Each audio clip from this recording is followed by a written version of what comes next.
जय सिया राम। जय सिया राम। सब सुख लहे तुम्हारी सरना, तुम रक्षक काहू को डरना।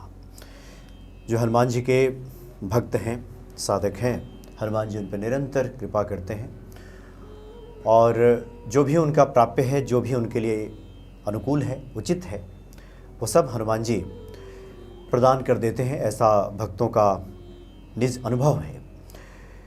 और आपके सामने उपस्थित हैं स्वामी श्यामेंद्र जी महाराज। स्वागत है आपका। जय सिया राम। और पिछली बार आप लोगों ने स्वामी जी को सुना, स्वामी जी के जीवन की जो यात्रा है उसके बारे में जाना और कैसे व्यक्ति तमाम भटकाओं के बाद ईश्वर की प्रेरणा से हनुमान जी की शरण में जाता है और उसके बाद सुख प्राप्त करता है। हालांकि स्वामी जी ने बताया कि वे तो यात्रा क्रम जारी है और आपकी तो अभिलाषा है कि हनुमान जी दर्शन दें और उसी यात्रा क्रम में आप लगे हुए हैं। आज हम बाबा इसे जानेंगे, चूँकि आपने चर्चा में बताया था बाबा नीम करौली जी के बारे में, जिनको आज तो भक्त हनुमान जी के ही अवतार मान लेते हैं उनको और कहते हैं कि बाबा जी तो स्वयं ऐसा लगता है हनुमान जी ही हैं। आपकी मुलाकात कब हुई थी बाबा जी से? जब मैं विद्यार्थी था। अच्छा। तो इस एक उत्सुकतावश मैं वृंदावन चला आया। अच्छा। घर से भाग के। और एक प्रभुदत्त ब्रह्मचारी एक बहुत बड़े महात्मा थे उस जमाने में, जिनके यहाँ भागवत का अध्ययन होता था। तो मैं तो उन महात्मा से मिलने आया और उन्होंने कहा कि भागवत का अध्ययन करो। और उस समय मैं बहुत शर्मीला संकोची था। अच्छा। और किसी से बात नहीं करता था। ये मुझे लगता है कि 60-65 की बात है। करीब करीब। अच्छा। उसी समय की बात है। तो जहाँ भी जाते कोई ग्रुप होता उसमें मैं सबसे पीछे बैठता। तो एक बार भगदड़ मची, क्लास लगा हुआ था, ब्रह्मचारी जी कुछ बता रहे थे और भगदड़ मची कि नीम करौली बाबा आए हैं। तो मुझे यह नाम सुन करके एक रोमांच सा हुआ। अच्छा। क्योंकि मैंने यह नाम राधा बाबा, एक गोरखपुर में एक सिद्ध पुरुष हुए हैं, राधा बाबा, उनके एक ग्रंथ में मैंने पढ़ा था। अच्छा। और उससे भी मुझे आकर्षण हुआ था। लेकिन ये महात्मा कहाँ मिलेंगे, उनका अता पता था नहीं। तो उन महात्मा के बारे में लोग कहने लगे वो आए हुए हैं। तो प्रभुदत्त ब्रह्मचारी जब सुने तो उन्होंने सब छोड़ करके दौड़ के उनसे मिलने गए और नीचे से फिर उनको लाया ऊपर। हम लोग छत में थे। तो सब लोग बैठ गए चुपचाप और फिर उनमें परस्पर बातें होती रही और फिर कुछ उपदेश हुआ। और नीम करौली बाबा तो बिल्कुल ही रिलैक्स्ड बैठे हुए थे वहाँ और देख रहे थे बच्चों की तरह बड़ी उत्सुकतावश।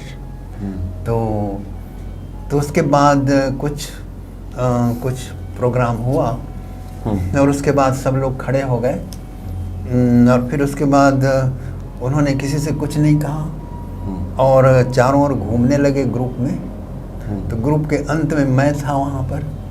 तो मेरे पास आकर के उन्होंने अपने गले में हाथ रख दिया जैसे बहुत पुराने मित्र मिले हों। अच्छा। और वो मेरी ओर देखने लगे। अब मैं घबराया कि ये तो बहुत बड़े महात्मा हैं, कि प्रभुदत्त ब्रह्मचारी जिनको हम सब लोग सिद्ध मानते हैं, पूर्ण ज्ञानी मानते हैं, वो भी उनके पांव पड़ते हैं। तो ये तो दोनों बातें थी कि मैं हतप्रभ भी था और बहुत ही आदर भाव और अनुग्रह से अभिप्रेत भी होता, अंदर गदगद भी था। लेकिन मैं कुछ कह नहीं पा रहा था। तो वो कुछ पूछने लगे और उन्होंने कहा कि कहाँ रहते हो। मैंने जन्मभूमि का नाम बताया। तो उन्होंने कहा किस लिए आए हो। तो अंदर से आया तो कहा आप ही से मिलने आया था, लेकिन ऐसा मैंने कहा नहीं, अध्ययन करने आया था।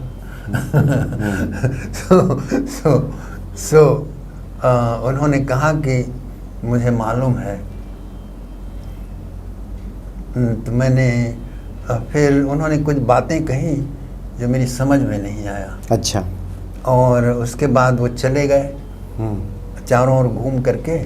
फिर प्रभुदत्त ब्रह्मचारी जी से उन्होंने बातें की और फिर जैसे आए थे वैसे ही चले गए। उन्हें कुछ अर्पित करना चाहा, उन्होंने कोई स्वीकार नहीं किया। तो ये मेरी प्रथम मुलाकात थी। और फिर दूसरी मुलाकात थी जब मैं विरक्त हो गया और विचरण करता था। तो एक बार परिक्रमा कर रहे थे वृंदावन की। अच्छा। वृंदावन में परिक्रमा करते हुए थक गए बाबा जी? नहीं, हम लोग। अच्छा, आप कर रहे हम हैं। और अच्छा। 1 2 3 और मित्र थे, तो परिक्रमा कर रहे थे। तो हमने कहा कि बहुत थक गए हम तो सामने देखा कि कोई जगह है, तो यहाँ नीम करोली बाबा का आश्रम दिखाई दिया, जो वृंदावन का आश्रम है। वृंदावन का आश्रम। वो वहाँ पर हनुमान जी की मूर्ति थी और वहाँ बैठने की जगह थी। तो आओ आराम कर लें यहाँ थोड़ा बैठ के। तो वहाँ हम लोग चले गए और परस्पर बातें करने लगे। तो इतने में किसी ने हमें थाप मारा जांघ पे। तो हमने देखा, तो हमने उनको देखा तो पहचान में ही नहीं आया कि ये गृहस्थ हैं कि विरक्त हैं, क्योंकि न गेरुए कपड़े थे, न सफ़ेद कपड़े थे, न तिलक था, न दाढ़ी थी, न टीका था, और मूछें थी। अच्छा, सिर्फ मूछें थी। किसी भी संप्रदाय या किसी भी धर्म का कोई भी चिन्ह नहीं था। थोड़ी देर हमने देखा कि एकदम माइंड है वो कैटेगराइज कर लेता है कि कौन है। चेहरे से ये किनका क्या स्तर है, कैसे बात करें, तुरंत डिसाइड करते हैं। मैंने उनको देखा तो डिसाइड ही नहीं कर सका। तो मैंने कहा कि उन्होंने थाप मारा था। तो मैंने कहा कि कहिए क्या कहना चाहते हैं। तो उन्होंने जो कहा मैं समझ ही नहीं सका। अच्छा।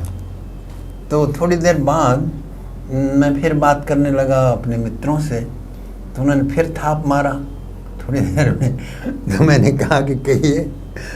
तो उन्होंने फिर कुछ कहा और वो फिर मुझे समझ में नहीं आया और फिर मैं इधर बात करने लगा, फिर उन्होंने मारा। अच्छा, मतलब आप ध्यान नहीं दे रहे थे। इस तरह से उन्होंने 3 बार मारा।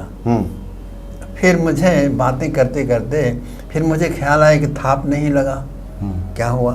तो हमने देखा तो गायब थे। अच्छा। फिर मैं पहचान नहीं सका उनको और खोजा भी नहीं। परिक्रमा पूरी करके चले गए। फिर उसके बाद मैं अमेरिका चला गया और वहाँ पर एक आश्रम में निमंत्रित थे, प्रवचन वगैरह कर रहे थे। तो मेरी रात आदत थी, रात देर सोता था और पुस्तकें पढ़ता था, कुछ नई पुस्तकें। जी जी। तो मैंने उनकी वो लाइब्रेरी देखी, एक पुस्तक वहाँ से खींच लिया। तो मैंने फ़ोटो देख के ही मैं चौंका। इनको तो मैंने देखा, कहाँ देखा। तो बड़ी देर तक सोचते रहे कि कहाँ देखा। फिर एक याद आया कि ये वही महात्मा हैं जिन्होंने मुझे थाप दिया था। उस पुस्तक का नाम था मिरेकल ऑफ लव। अच्छा। तो वो किसी अमेरिकन ने लिखा था। तो वो महात्मा जो थे वो महात्मा भी नहीं लगते थे और उनको यानी उनके वो इतने बड़े महात्मा थे कि कोई इंग्लिश का ज्ञाता उनके बारे में पुस्तक लिखे। उनमें ऐसा क्या दिखा कि पुस्तक लिखने योग्य हो गए। इस तरह की बातें मन में आई। तो वस्तुतः लिखा क्या है इस पुस्तक में। तो मैं सारी रात पुस्तकें ही पढ़ता रहा। अच्छा। फिर मैं पछताता रहा कि अरे मैं पहचान नहीं पाया। तो इतने बड़े महात्मा से मिले और मैं नहीं पहचान पाया। चिन्ह ही ढूंढता रह गया। मैं ढूंढता ही रहा। तो पहले जो एक बार दर्शन हुए थे उनके, जब मैं विद्यार्थी था, फिर मैं भूल गया। फिर दूसरी बार उन्होंने फिर याद दिलाया, फिर मैं भूल गया। और तीसरी बार फिर कुंभ मेला में मिले। इसके पहले प्रयागराज। अच्छा। तो वहाँ भी मैं नहीं पहचान पाया, लेकिन याद आया तब जब उनका परलोक गमन हो गया था और उनकी पुस्तक वहाँ यूएस में मुझे पढ़ने को मिली। तब मैं फिर आया वृंदावन, तो मैंने पता लगाया। अच्छा। और उसके बाद कई लोगों से भी मिला, और फिर तो उस आश्रम के मालिक ने कहा कि आप यहीं रहिए। आप तो मैं ऋषिकेश रहता था, तो उन्होंने कहा आप यहीं आके रहिए हमारे साथ और हम आपको अच्छा प्रबंध करेंगे, कह रहे थे। तो लेकिन मैं कभी कभी गया और उसी मेडिटेशन हॉल में मेडिटेशन करता था। तो 3 बार ही मेरी मुलाकात हुई और तीनों मुलाकात असफल रहे। तो उसका कारण यह भी हो सकता है कि बचपन में जो हनुमान जी की उपासना थोड़ी बहुत की थी, उसी के कारण हनुमान जी ही आए थे उस रूप में। क्योंकि नीम करोड़ी बाबा का ग्रंथ अध्ययन करने पर पता चला कि हनुमान जी के अवतार ही थे। तो इतने बड़े सिद्ध पुरुष के रूप में आए। अच्छा बाबा जी, जिन पे हनुमान जी के जो साधक होते हैं, हमने काफ़ी लोगों से सुना है कि जो हनुमान जी की पूजा में थे, उसके बाद बाबा नीम करोड़ी के बारे में जाने और फिर उनके प्रति खुद का आकर्षण महसूस किया और फिर उनके आश्रमों में जाने लगे। तो ऐसा होता है कि जो हनुमान जी के साधक हैं? हाँ, ऐसा होता है। अच्छा, कि उस तरह से के संतों के प्रति भी मन में एक भाव जगने लगता है। संतों के प्रति आदर, सम्मान और अपनत्व का भाव होता है। तो आप ऑटोमेटिकली जो रिस्पेक्ट होता है, क्योंकि जो दुष्ट प्रकृति का होगा उनको देख के घृणा पैदा होगी। संतों को देख के उसके मन में अच्छे भाव नहीं आएंगे। हाँ, ऐसा होगा कि व्यर्थ में जी रहे हैं और या व्यर्थ का माल है इनके पास, जो भी है सब लूटने लायक है। मतलब संतों को देख करके अच्छे भाव नहीं आएंगे। हाँ, जो उस प्रकृति के लोग होंगे। अच्छा बाबा जी, एक और बात आप बता रहे थे कि जो भी संत पुरुष हैं, महापुरुष हैं, उनकी बातें अक्सर समझ में नहीं आती। एक तो आपने रामकृष्ण परमहंस जी का भी नाम लिया था चर्चा के दौरान, और बाबा नीम करोड़ी जी भी ऐसे ही थे। ऐसे ही आपने बताया कि रिचर्ड अल्बर्ट, जो कि बाद में रामदास जी बन गए, उनको भी कुछ ऐसे ही बातें बाबा जी कह दिया करते थे। तो जब तक के तर्क शक्ति प्रबल रहेगी और तर्क के साथ देहात्म भाव और संसार की मान्यताओं के प्रति आग्रह बुद्धि रहती है, तब तक कि वो बातें समझ में नहीं आती। और जब आप इस मकड़ जाल से ऊपर उठते जाते हैं, तब उनकी बात समझ में आने लगती है। तो इसीलिए तो बाल्यावस्था में तो मिल जाते हैं, लेकिन समझ में नहीं आती।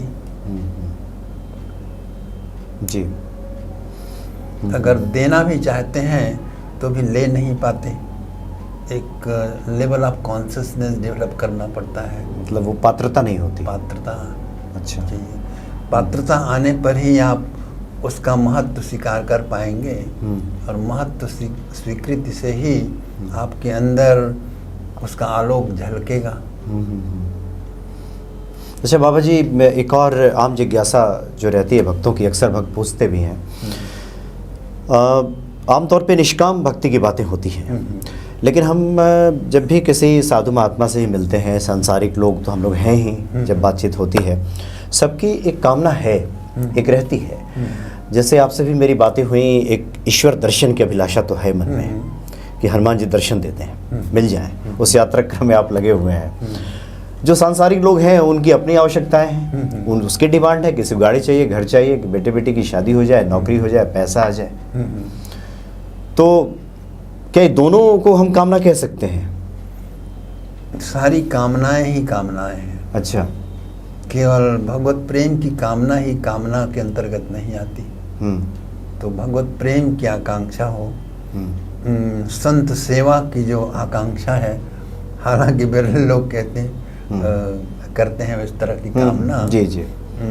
क्योंकि वो एक तपस्या है। उनको समझ में नहीं आता कि इससे मिलेगा क्या। क्योंकि हम तो लोगों से बातें करते हैं, लोगों को पता चल जाए कि संतों की सेवा से क्या मिलने वाला है, तो अब उस आकांक्षा के पूर्ति के लिए ही सेवा शुरू कर देंगे। तो मुझे तो लगता है कि उन्हें जानकारी नहीं है कि संतों की सेवा से मिलेगा क्या। जानकारी नहीं है, इसलिए नहीं करते। जी जी जी। और दूसरी बात अच्छा, और दूसरी बात बाबा जी ये है कि अगर कोई संत ही कहेगा कि क्या मिलेगा, और संत जब कहे तो लोग समझते हैं अपने लिए कह रहे हैं। हाँ, ये भी बड़ी विचित्र स्थिति है। सच्चाई। लेकिन हम ये चाहते हैं कि आप भक्तों को बताएं कि संत सेवा से क्या मिलता है। संत सेवा से वही मिल सकता है जो भगवत सेवा से मिलता है। अच्छा। जो भगवान देना चाहते हैं यानी वो सर्वशक्तिमान है, कुछ भी दे सकते हैं। उसी तरह उतनी ही शक्ति संत में आ जाती है। अच्छा। इसीलिए उनको महात्मा कहा जाता है। आत्मा तो सभी है, वह ब्रह्म ही है, लेकिन महाआत्मा यानी महाब्रह्म कहिए वो संत हैं। तो ये बहुत बड़ी बात है। जी जी। तो इसलिए कि वो जो गिफ्ट आपको देंगे तो वो गिफ्ट भी वो संसार की बड़ी से बड़ी समृद्धि भी हो सकती है। तो वो अगर आपको चपत भी लगा देंगे तो अमेरिका के प्रेसिडेंट से भी बहुत बड़ा आदमी हो जाएंगे। सारी दुनिया आपके कदमों में आ सकती है, प्रसिद्धि हो सकती है, बिलियंस ऑफ डॉलर्स आपके पास आ जाएंगे, सारे सुख आ जाएंगे, मिस यूनिवर्स से शादी हो जाएगी हेलीकॉप्टर में। मतलब ये सांसारिक अर्थों में बता रहे हैं, मतलब जिसको संसार के लोगों को जो चाहिए तो संतों के आशीर्वाद से भी ये प्राप्त हो जाती है। अच्छा।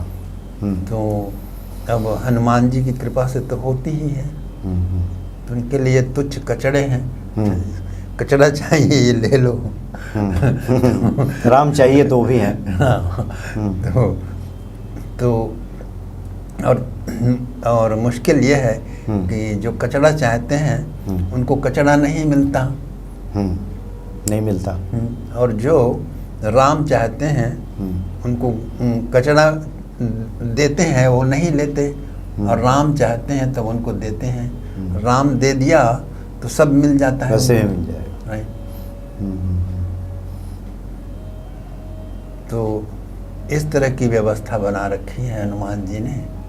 तो उसके अनुसार आप सेटल हो जाइए आपकी। अच्छा, बहुत सारे भक्तों की ये भी जिज्ञासा रहती है कि धर्म अर्थ काम और मोक्ष जो दायक फल चार, सब हनुमान जी देने वाले हैं, प्रभु राम देने वाले हैं। लोगों की आकांक्षा ये होती है कि पहले जो हमारी ज़रूरतें हैं, गृहस्थ हैं तो पहले इधर की आवश्यकताएं पूरी हो जाए, ये सब होते जाए फिर आगे हम भक्ति भी कर लेंगे। क्या ऐसा होता है क्या, या फिर व्यक्ति इसी में इतना लिप्त हो जाता है कि भक्ति के लिए तो फिर समय ही नहीं रहता और बुद्धि भी नहीं रहती। ज्यों ज्यों वो इन्वॉल्व होता जाता है दुनिया में कर्तव्यों और उत्तरदायित्व के मकड़ जाल में, उतनी देहात्म बुद्धि बढ़ जाती है और अपने जनों में, परिवार में उसकी आसक्ति बढ़ जाती है। उनकी आकांक्षाएं, महत्वाकांक्षाएं उसकी अपनी हो जाती हैं। तो उसकी खोज सुदृढ़ नहीं हो पाती और फिर वहीं रचपच के मरने के काबिल हो जाता है फिर। तो इसी तरह से सारे अनेक जन्म जन्मांतर होते चले जाते हैं। तो इसलिए जो अभी निर्णय कर लेता है जीवन के किसी भी अवसर पे, किसी भी नुक्कड़ पे, तो वो काम बना लेता है जो, जिसे आपने कहा फ्लिक, क्विट कर जाना। राइट। तो ये घटना घटनी चाहिए, जितनी जल्दी हो सके उतनी जल्दी घटनी मतलब चाहिए। इधर के जो प्रपंच माया जाल में थे, इससे जितनी जल्दी क्विट कर जाएं, राइट, निकल जाएं यहाँ से। निकल जाए। अच्छा, मतलब इधर की जो आवश्यकताएं हैं, जो सांसारिक लोग हैं, उनकी तो आवश्यकताएं पहले पूर्ति हो चुकी। गृहस्थ हैं तो कौन देखेगा, जिम्मेदारी तो है, उसको तो देखना ही होगा। तो ये हनुमान जी तो पूरा करते ही हैं। और आप ये कह रहे हैं कि लेकिन पूरा होने के बाद इससे व्यक्ति निकले भी, ऐसा नहीं कि उसी में लगा रह जाए, लिप्त रह जाए। हाँ, तो इसमें मुसीबत ये है जी कि वो इन्वॉल्व हो जाता है। उस इन्वॉल्वमेंट के दौरान अगर वो कर्तव्य उत्तरदायित्वों का पालन ठीक ठीक करता है तब तो उसका अंतःकरण शुद्ध हो जाता है।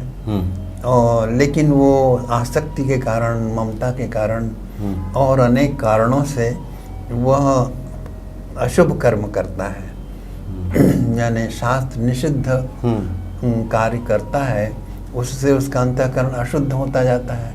और अशुद्ध अंतःकरण का मतलब है अधिक आसक्ति, अधिक ममता और अधिक इन्वॉल्वमेंट वो बॉडी कॉन्शियस होना, ऑब्सेस्ड रहना, काम क्रोध लोभ मोह से आच्छन्न वृत्ति वाले होना, तो ये होता चला जाता है और बुढ़ापा आ जाता है।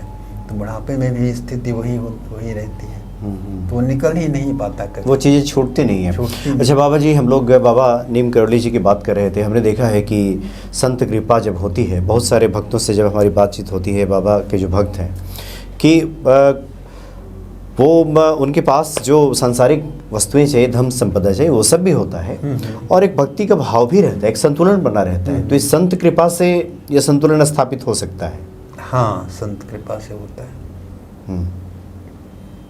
तो संत कृपा में यानी संत सेवा ही मुख्य है। अच्छा।